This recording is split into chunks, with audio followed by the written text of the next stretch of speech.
So I think inherently we all want to change and get better. And I think a lot of it really comes down to first you need to mentally want to change and then take that physical action. Sometimes you can be so motivated that you take that physical action, but mentally you're not committed to it yet, right? And I still commend that because you're still taking action. So my job as a coach is to help you make the mental and the physical shift to become the better version of you. In this instance, this is a fitness, right? This is health. One of the things that's interesting about selling fitness is that I'm selling you something that you still have to do. It's not like I'm selling you a vacuum that just cleans the floor by itself, or I'm selling you a car where you just sit in it. You actually have to do the work. So sometimes as people start doing the workouts, they're not mentally ready. So as a coach, it's my job to tell them the truth, keep them motivated, and then inspire them to continue. Two quick interactions I had recently. So first one is the lady comes in, we sign her up, she starts doing the classes. And again, as a good fitness coach, we tell the clients, modify anything that you want.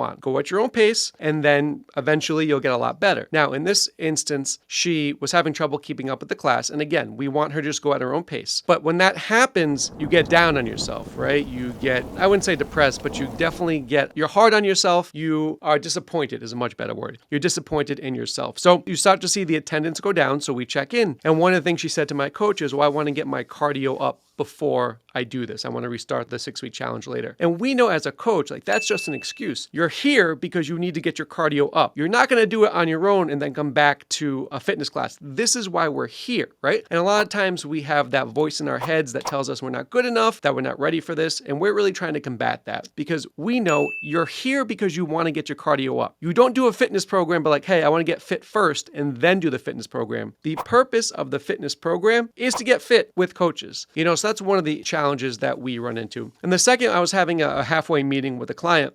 She was discouraged that she hadn't lost weight yet. Now, a lot of times when that happens, it really comes down to nutrition and how much you've been working out. And again, you didn't put the weight on overnight. So we're not expecting you to take it off overnight either. And I think that's really important for anybody trying to lose weight. It is a process. It is a journey. And she was saying to me, in the first week, I thought I made a mistake coming here. She's like, because I was doing the classes and sometimes you get on the floor for crunches or leg lifts. She's like, I couldn't get off the floor. So I thought I made a mistake. And I was like, no.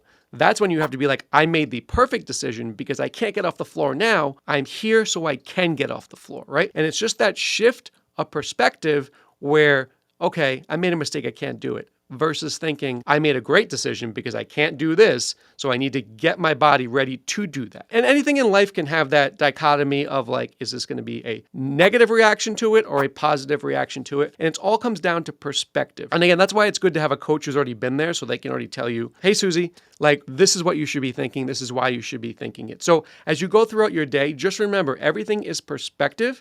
And just because you can't get off the floor doesn't mean you made a bad decision. It actually means you made a good decision because you're improving your life, you acknowledge your deficits, and you're taking steps to correct them.